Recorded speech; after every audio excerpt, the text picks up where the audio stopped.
రాష్ట్రాల్లో నీటి వసతి ఉన్న చోట రైతులు వరి సాగు చేస్తున్నారు. కొన్ని చోట్ల ఇప్పటికే నాట్లు వేస్తుండగా మరికొన్ని చోట్ల నారు దశలో ఉంది. అయితే ఈ సీజన్లో అధికంగా కాండం తొలచు పురుగు ఆశించి తీవ్రంగా నష్టపరుస్తుంది. దీని నివారణకు సస్యరక్షణ చర్యల గురించి తెలియజేస్తున్నారు వరంగల్ ప్రాంతీయ వ్యవసాయ పరిశోధనా స్థానం శాస్త్రవేత్త ఆర్ శ్రవణ్ కుమార్.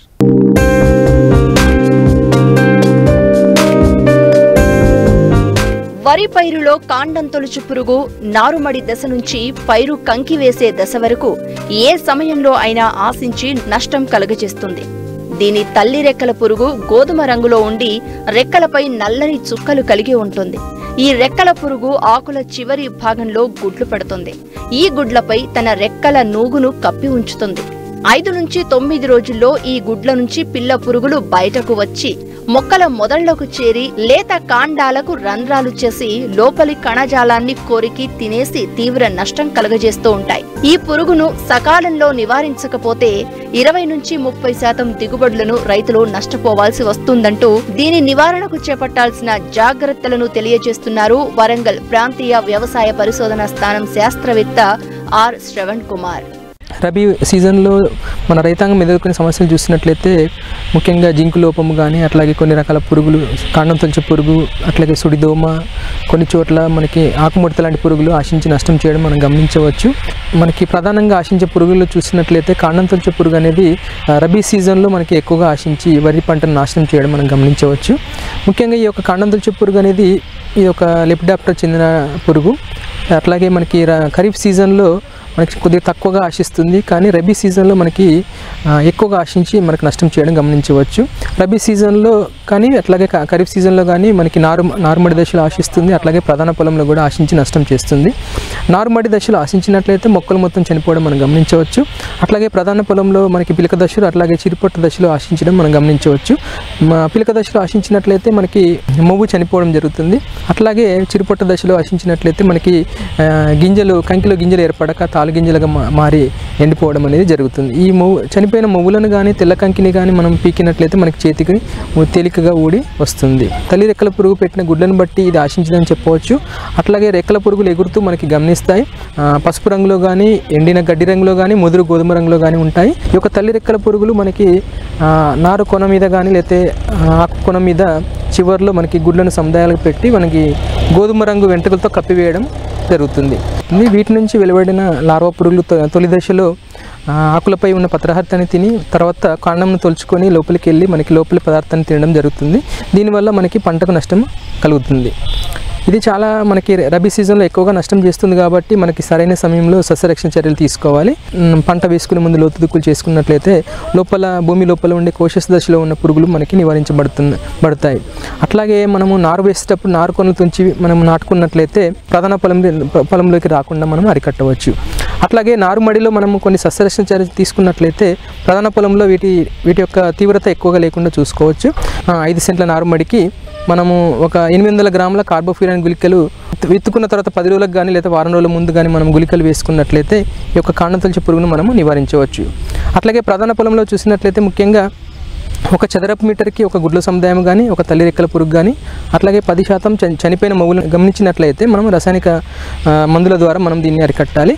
వీటికి ముఖ్యంగా మనకి పిలక దశలో అయితే కార్బోఫ్యూరాన్ 3G గుళికలు ఎకరానికి 10 కిలోలు కానీ, లేదన్నట్లయితే కార్టాపైడోక్లోరైడ్ గుళికలు ఎకరానికి 8 కిలోలు, లేనట్లయితే క్లోరంటర్ నిలిప్రోల్ అనే గుళికలు ఎకరానికి 4 కిలోలు మనము పిలక దశలో వేసుకున్నట్లయితే పిలక దశలో ఆశించే కాండం తొలచు పురుగు మనం నివారించవచ్చు. అట్లాగే చిరుపట్టు దశలో అయితే కార్టాపైడోక్లోరైడ్ అయితే 1 లీటర్కి 2 గ్రాములు, అట్లాగే క్లోరంటర్ నిలిప్రోల్ 0.3 మిల్లీలీటర్ లీటర్ నీటికి కలుపుకొని మనం పిచికారీ చేసుకోవాలి. అట్లాగే రసాయనేతర పద్ధతులు చూసినట్లయితే ముఖ్యంగా మనకి ఈ యొక్క లింగాకర్షక బుట్టలు పెట్టడం ద్వారా దీని ఒక రకంగా దీని ఉనికిని కానీ ఉధృతిని గమనించవచ్చు. దీనికోసం ఎకరానికి 4 లింగాకర్షక బుట్టలు పెట్టాలి. లేనట్లయితే మనం ఈ యొక్క పురుగు ఉధృతి తగ్గించడానికైతే ఒక ఎకరానికి 8 నుంచి 10 లింగాకర్షక బుట్టలు పెట్టినట్లయితే కాండం తొలచు పురుగును మనము నివారించవచ్చు. గుళిక మందులు చల్లేటప్పుడు మనం పొలంలో పలచగా నీరు ఉంచాలి. అట్లాగే పొలంలోకి ప్రత్యేకంగా ఎక్కువ నీరు రాకుండా, అట్లాగే పొలంలో ఉన్న నీరు పోకుండా తగిన జాగ్రత్తలు తీసుకున్నట్లయితే మనం వేసుకున్న గుళికలు సమర్థవంతంగా పనిచేసి కాండం తొలచు పురుగు మనకి సరిగ్గా నివారణ అవుతుంది.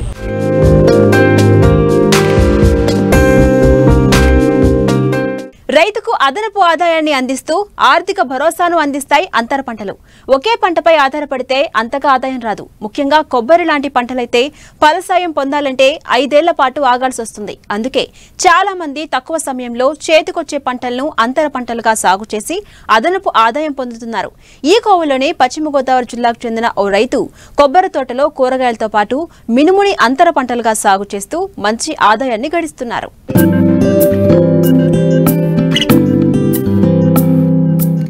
పుడమి తల్లిని నమ్ముకుని సాగు చేయడమే ఈ రైతులకు నిన్నటి వరకు తెలుసు.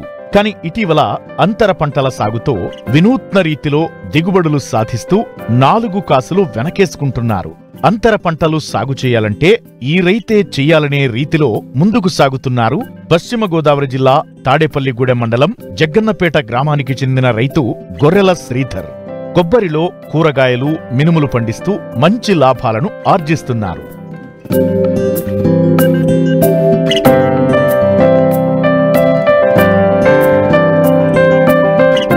వాణిజ్య పంటల దిగుబడి అందే సమయంలో మార్కెట్లో గిట్టుబాటు ధర లేకపోవడం, ప్రకృతి వైపరీత్యాల వంటి వాటితో తీవ్రంగా నష్టపోతున్న రైతులను అంతర పంటలు ఆర్థికంగా ఆదుకుంటున్నాయి.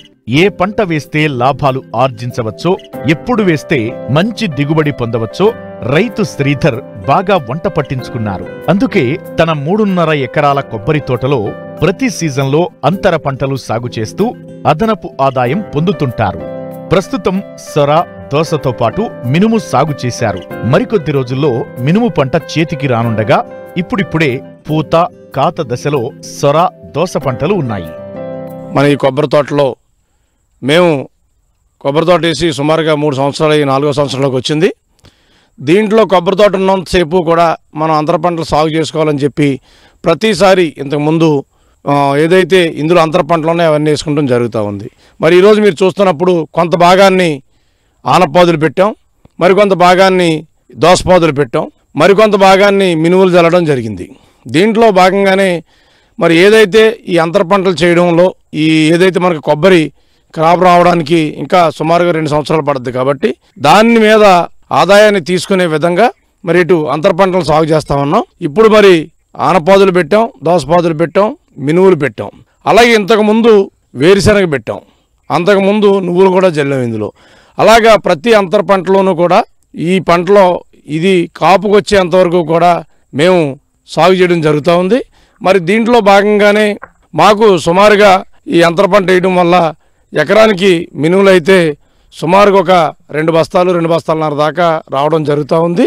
మరి ఇప్పుడు ఆనపాదులు పెట్టాం, ఇప్పుడిప్పుడే అవి పింజులు వస్తూ ఉన్నాయి. మరి ఇది ఆశించినట్టుగానే ఉంటుందని అనుకుంటా ఉన్నాం. అలాగే రైతు కూడా ఒకే పంట మీదే కాకుండా పంటల మార్పిడి వల్ల మన వ్యవసాయం కానీ మన ఏదైతే సాయిల్ ఉందో ఇది కూడా కొంచెం అభివృద్ధి చెంది మనకు పోషకాల విలువలు పెరిగి మనకు పంటలు మార్చడం వల్ల కొంచెం లాభదాయకంగా ఉంటుందని చెప్పేసి నా యొక్క ఆలోచనతో ఇటువంటి కార్యక్రమాలు చేయడం జరుగుతూ ఉంది. ఏదైనా పురుగు వచ్చినప్పుడు పురుగుకు మందు కొట్టడం, లేదా మనం దీంట్లో ఫెర్టిలైజర్ వేయడం, అలాగే ఏదైతే మన యొక్క పశువ్యర్థాలు ఉన్నాయో అవి కూడా వేయడం, తద్వారా మనం ఇచ్చే యొక్క మందులు పురుగు మందులకైతే స్ప్రేయింగ్ చేస్తూ ఉంటున్నాం. అలాగే ఏదైతే మరి కింద ఇచ్చేటప్పటికి ఫెర్టిలైజర్ ఇచ్చుకుంటూ వస్తూ ఉన్నాం. నీటి సాంద్రత కూడా తక్కువే ఇవ్వాల్సి ఉంటుంది. కాబట్టి మనకు రైతుకు నీటి సాంద్రత తక్కువగా ఉండటం వల్ల పెద్ద ఇబ్బంది వచ్చే పరిస్థితి లేదు. కాబట్టి నీరు తక్కువగా ఉన్న చోట ఇటువంటి పంటలను పెట్టుకోమని చెప్పి మనస్ఫూర్తిగా కోరుకుంటూ, ఇప్పుడు ఇది సుమారుగా ఏదైతే మీరు చూస్తున్న కొబ్బరి తోటలో ఉన్న అంతర పంట మినుములు కానీ మరి ఏదైతే దోస కానీ ఆనప కానీ సుమారుగా ఇది 3.5 ఎకరాలు. ఈ 3.5 ఎకరాల్లో ఈ 3 రకాల పంటలు పెట్టడం జరిగింది. మినుములు కూడా ఇప్పుడు మన చేతికి వచ్చేయడం జరిగింది. ఆనపాదులు కూడా ఇప్పుడు మీరు చూస్తూ ఉన్నారు, అవి కూడా రావడం జరుగుతూ ఉంది. ఈ 3.5 ఎకరాల్లో మేము ఈ అంతర పంటకి సాగు చేస్తూ ఉన్నాం. విత్తనాలు అనేది మేము తణుకు నుంచి తీసుకొచ్చాను నేను. ఈ విత్తనాలు అయితే మినుములు కూడా తణుకు నుంచే తీసుకొచ్చాను.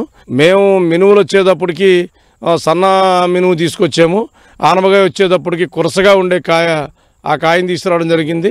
ఇందులో పెట్టింది ఎకరన్నరకే కాబట్టి ఈ దోసపాదులు ఇవన్నీ కూడా దానికి పెద్దగా ఏమవ్వలేదు. ఒక 1500 నుంచి 2000 రూపాయలు విత్తనాలకు అయినాయి. అలాగే నీటి సాంద్రత, దాని తర్వాత ఈ యొక్క పెరుగుదల మందులు, పురుగు మందులు, ఫెర్టిలైజర్స్ అన్నీ కూడా పెట్టడం జరుగుతూ ఉంది. మినువులకు కూడా ఎకరానికి వచ్చేటప్పటికి 4 కేజీలు వేసాము. అలాగే 2 ఎకరాల మీద 2 4 8 కేజీలు మినువులు వేయడం జరిగింది. దానికి కూడా అది కూడా సుమారుగా ఒక 1500 నుంచి 2000 రూపాయలు ఖర్చు ఒక్కొక్క ఎకరానికి వచ్చేటప్పటికి అలా మేము పెట్టుబడులు పెట్టుకుంటూ మేము పంటలు పండించుకుంటూ వస్తూ ఉన్నాం. కానీ ఏదైనా సరే రైతు దగ్గర రేటు లేకపోవడం దారుణమైన విషయం. రైతు దగ్గర రేటు నిర్ణయించే పరిస్థితి ఏ రోజు వస్తుందో అప్పుడు ఈ రైతు ఎండనక వాననక కష్టపడి పండించిన రైతుకి పూర్తి సాంద్రత ఉంటుందని చెప్పేసి సమర్థత ఉన్న రైతులు అందరూ కూడా ఇటువంటి కార్యక్రమాలు చేస్తూ ప్రభుత్వాలు మారైనా సరే రైతే రేటు నిర్ణయించుకునే విధంగా ఉండాలని చెప్పి మనస్ఫూర్తిగా కోరుతా ఉన్నాం. వాణిజ్య పంటలకు ఏడాది పొడవునా పెట్టుబడి పెట్టాల్సి ఉండగా అంతర పంటలకు స్వల్పంగా పెట్టుబడి పెడితే నిత్యం అధికంగా ఆదాయం లభిస్తుంది. దీనిని వాణిజ్య పంటలకు వినియోగించడంతో ఆర్థిక భారాన్ని తగ్గించుకోవచ్చు. అంతేకాదు అంతర పంటలతో కలుపును నివారించుకునే అవకాశముంది. ప్రధాన పంట నుండి దిగుబడి పొందాలంటే చాలా సమయం పడుతుంది. అందుకే అంతర పంటలతో అదనపు ఆదాయం పొందుతున్న ఈ అభ్యుదయ రైతుకు కృషితో నాస్తి దుర్భిక్షం అన్న సూక్తి అక్షరాలా సరిపోతుంది.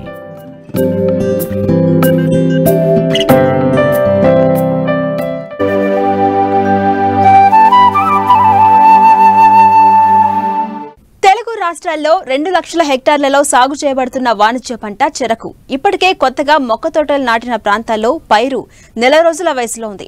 మొక్క తోటలు నరికిన రైతాంగం తిరిగి కార్సీ చేయటం సర్వసాధారణం. మొక్క తోటలతో పోలిస్తే కార్సీ తోటల్లో రైతుకు పెట్టుబడి ఖర్చు చాలా వరకు కలిసొస్తుంది. అయితే కార్సీలో మేలైన యాజమాన్య పద్ధతులు పాటించకపోవడం వల్ల దిగుబడులు నాసిరకంగా ఉంటున్నాయి. మొక్క తోటలకు ధీటుగా రెండవ పంట నుంచి నాణ్యమైన దిగుబడులు పొందాలంటే తప్పనిసరిగా కొన్ని మెలకువలు పాటించాలంటున్నారు శ్రీకాకుళం జిల్లా ఆముదాల వలస కృషి విజ్ఞాన కేంద్రం program coordinator doctor D Chinnamanaidu.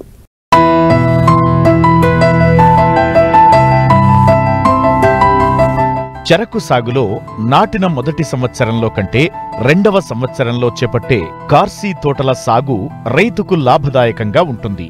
కార్సీ సాగులో విత్తనం ఖర్చు, భూమి తయారీ వంటి ఖర్చులు ఉండవు కనుక ఎకరాకు 15,000 వరకు పెట్టుబడి ఖర్చు తగ్గుతుంది. గతంలో మొక్క తోటలు ఎక్కువ విస్తీర్ణంలోనూ కార్సీలు తక్కువగానూ ఉండేవి. కాని ఇప్పుడు పరిస్థితులు మారాయి.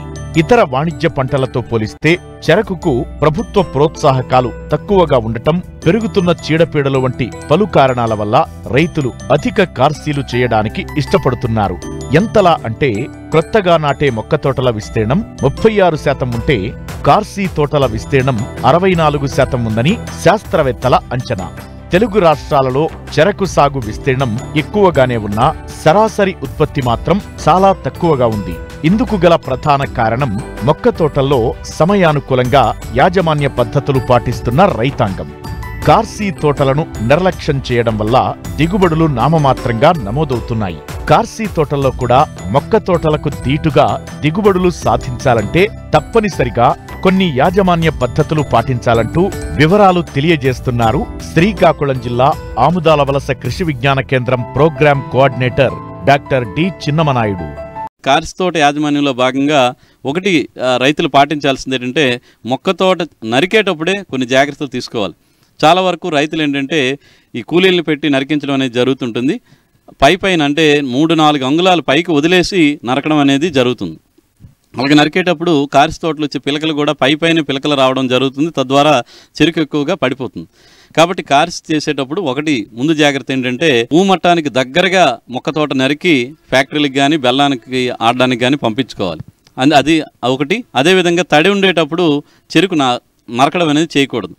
భూమిలో తడి ఉన్నప్పుడు కనుక చెరుకు నాటితే కనుక మొదళ్ళు కదిలిపోయి తర్వాత పిలక చనిపోవడం కానీ, పిలకలు సక్రమంగా రాకపోవడం కానీ, అలాగే మొలక శాతం దెబ్బతిని కార్సీ తోటల్లో ఎక్కువ భాగం ఖాళీలు ఉండిపోవడం కూడా మనం గమనించడం జరుగుతుంది. ఇంకొక జాగ్రత్త ఏంటంటే ఈ ఖాళీలు పూరించడం.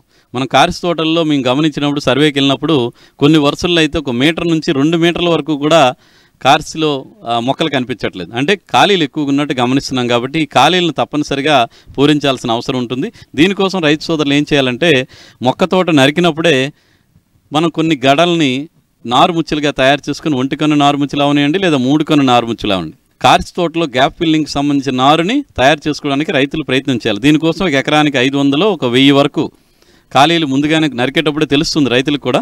ఆ ఖాళీలను బట్టి 500 నుంచి 1000 1 కన్ను ముచ్చులను కనుక మనకు నీటి సదుపాయం ఉన్న దగ్గర ఒక నారుమడిలాగా తయారు చేసుకొని, అదేవిధంగా కార్సీ తీసిన తర్వాత వరుసల మధ్యలో దున్నడానికి వీలుంటే కనుక ఒక 15-20 సెంటీమీటర్ లోతు వచ్చే విధంగా మనం పవర్ వీడర్స్ని పెట్టి కానీ, లేదంటే మినీ ట్రాక్టర్స్ని వాడుకొని కానీ, లేదంటే ఎడ్ల నాగలతో కనుక మనం కనుక వరుసలకు దగ్గరలో ఒక 15 సెంటీమీటర్ల దూరంలో కనుక లోతులో మనకి నాగలి చాల్లో దుక్కు వేసుకుంటే పాత వేర్లన్నిటి కూడా తెగి కొత్త వేర్లు వస్తాయి. ఎప్పుడైతే చెరుకు కొత్త వేర్లు వస్తాయో పోషకాలను బాగా తీసుకునేటువంటి అవకాశం వేర్లకు కలుగుతుంది. తద్వారా భూమిలో ఉన్నటువంటి పోషకాలన్నింటినీ కూడా సక్రమంగా వినియోగించుకొని మొక్కలు ఆరోగ్యంగా పెరగడానికి అవకాశం ఉంటుంది. కాబట్టి చాలా మంచి దిగుబడులు పెరగడానికి అవకాశం ఉంటుంది. అదేవిధంగా ఈ కార్సి తోటల్లో మల్చింగ్ అనేది కూడా ఒక మంచి ప్రక్రియ. మల్చింగ్ అంటే ఏంటంటే మన చెరుకు నరికిన తర్వాత ఉన్నటువంటి చెరుకు ఆకులు చోరు అంటాం, దాన్ని మన వరుసల మధ్యలో ఏదైతే 3 అడుగులో లేకపోతే 4 అడుగులు ఖాళీ ప్లేస్ ఉంటుందో అవన్నిటిని కూడా చెరుకు చెత్తని మొక్కలంతా కనిపించకుండా భూమంతా ఒక పరిచేయాలి. అదేవిధంగా కలుపు కూడా రాకుండా ఉంటుంది. కార్సి తోటల్లో మనం కలుపు మందుల్ని కార్చి చేసిన వెంటనే కొట్టవద్దని చెప్పేసి మనం సిఫార్సు చేయడం జరుగుతుంది. ఎందుకంటే మొలక వస్తున్న దాని మీదే మనం కలుపు మందు కనుక కొడితే దాని ప్రభావం వల్ల కొంతవరకు మొలక శాతం తగ్గుతున్నట్టు గమనిస్తున్నాం. కాబట్టి కార్చి చేసి మూడులు చెక్కిన వెంటనే మాత్రం కలుపు మందులు ఎట్టి పరిస్థితులు కొట్టకూడదు.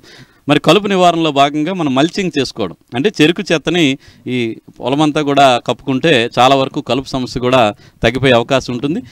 ఇలా చెత్త కలిపిన తర్వాత త్వరగా కుల్లాలంటే మనం వీలైనంత వరకు నీటిని పెట్టడం, దాని మీద మనం ఒక 10 కేజీలు యూరియా, ఒక 15 కేజీలు సింగిల్ సూపర్ ఫాస్ఫేట్ చల్లుకుంటే కూడా మనకు వీలైనంత త్వరగా కుల్లుతుంది.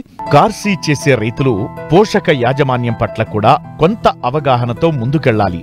సాధారణంగా మొక్క తోటలు నాటే సమయంలో భూమిలో బస్తాల కొద్దీ ఎరువులను గుమ్మరించేమన్న రైతాంగం కార్సీ తోటల్లో మాత్రం కాస్త నిర్లక్ష్యంగా వ్యవహరిస్తూ ఉంటారు. దీనివల్ల మొక్క పెరుగుదలకు అవసరమైన పోషకాలు అందక తొందరగా చీడపీడలకు లొంగిపోయి దిగుబడులు గణనీయంగా పడిపోతున్నాయి. కార్సీ తోటల్లో కూడా సిఫారసు చేసిన ఎరువుల మోతాదును తప్పకుండా అందించాలంటారు శాస్త్రవేత్త. కార్సీ తోటల్లో అలాగే ఎరువుల యాజమాన్యం కూడా చాలా ముఖ్యమైన అంశం. పంట తోటలు మొక్క తోటలతో పోల్చుకున్నప్పుడు నత్రజని ఎరువు ఒక 40 నుంచి 45 కిలోలు అదనంగా వేయాల్సినటువంటి అవసరం ఉంటుంది. మొక్క తోటతో పోల్చుకుంటే కార్సి తోటల్లో ఈ నత్రజని ఎరువులు ఏవైతే ఉన్నాయో అవి కార్సి చేసిన వెంటనే ఒక దఫ, మళ్ళీ 45 రోజులకు ఒకసారి, మళ్ళీ 90 రోజులకు ఒకసారి, అంటే 3 దఫాలుగా నత్రజని ఎరువులు యాజమాన్యం చేపట్టాల్సిన అవసరం ఉంటుంది. మిగతా భాస్వరం, పొటాష్ ఎరువులు ఏవైతే ఉన్నాయో మొక్క తోటకి సిఫార్సు చేసినవి అంటే ఒక 5 బస్తాల వరకు సింగిల్ సూపర్ ఫాస్ఫేటు, అదేవిధంగా 80 కేజీల వరకు మ్యూరేట్ ఆఫ్ పొటాష్, భాస్వరం అంతా కూడా కార్సి చేసిన వెంటనే వేస్తాము. ఈ పొటాష్ని చివరి 2-3 దఫాలు వేసినటువంటి నత్రజని ఎరువుతో పాటు కలిపి మనం వేసుకుంటే ఎరువులు కూడా సక్రమంగా అంది మనకి పంట ఆరోగ్యంగా పెరగడానికి ఆస్కారం ఉంటుంది. అదేవిధంగా నీటి యాజమాన్యం చూసుకుంటే కార్సి తోటల్లో ఈ చెరుకు చెత్త కప్పిన వెంటనే నీరు పెట్టడం, మరలా 15 రోజులకు ఒకసారి కనుక నీరు పెట్టగలిగితే చెత్త కూడా త్వరగా కుళ్ళిపోతుంది, మొలక కూడా ఆరోగ్యంగా రావడానికి ఆస్కారం ఉంటుంది. ఇక చీడపీడల యాజమాన్యంలో మన కార్సి తోటల్లో మనం ప్రధానంగా చూస్తే ఈ కాటుకు తెగులు అనేది ప్రత్యేకించి ఎక్కువ విస్తీర్ణంలో మనకి ఈ 298 వెరైటీ విశ్వామిత్ర అనే రకం ఎక్కువగా ఉంటుంది. దిగుబడులు బాగొస్తాయని చెప్పేసి షుగర్ రికవరీకి కానీ బెల్లం రికవరీ బాగుంటుందని ఈ విశ్వామిత్ర రకాన్ని రైతులు వేస్తున్నారు. కాకపోతే ఈ రకానికి ఈ కార్సి తోటల్లో ఈ కాటుకు తెగులు సమస్య కూడా ఎక్కువగా ఉంటుంది. కాబట్టి రైతు సోదరులు ఈ కాటుకు తెగులు నివారణలో భాగంగా ఈ కార్సి చేసిన తర్వాత అంటే మూడులు చెక్కిన వెంటనే ఒకసారి, మళ్ళీ 30 రోజులకు ఒకసారి ఈ ప్రోపికొనజోల్ అనేటువంటి శిలీంద్ర మందును 1 మిల్లీలీటరు 1 లీటర్ నీటికి కలిపి మనం కనుక పిచికారీ చేసుకుంటే మనకి ఈ కాటుకు తెగులు సమస్య చాలా వరకు తగ్గిపోతుంది. ఎక్కడైనా కొరడాలు కనిపించినప్పుడు అంటే కాటుకు తెగులు ఆశించిన ఆకులు కనిపిస్తే వాటిని పీకి పొలంలో పడేయకుండా వాటిని అన్నింటినీ కూడా ఒక గోని బస్తాలో కానీ తట్టలో కానీ సేకరించుకొని వాటిని తగులుపెట్టి నాశనం చేయడం ద్వారా కూడా మన కాటుకు తెగులు ఉధృతి ఎక్కువగా పెరగకుండా మనం చేసుకోవచ్చు. కాబట్టి రైతు సోదరులు కార్సి తోటల్లో ఇప్పుడు చెప్పుకున్నటువంటి యాజమాన్య పద్ధతులు పాటిస్తారని చెప్పేసి ఆశిస్తున్నాను.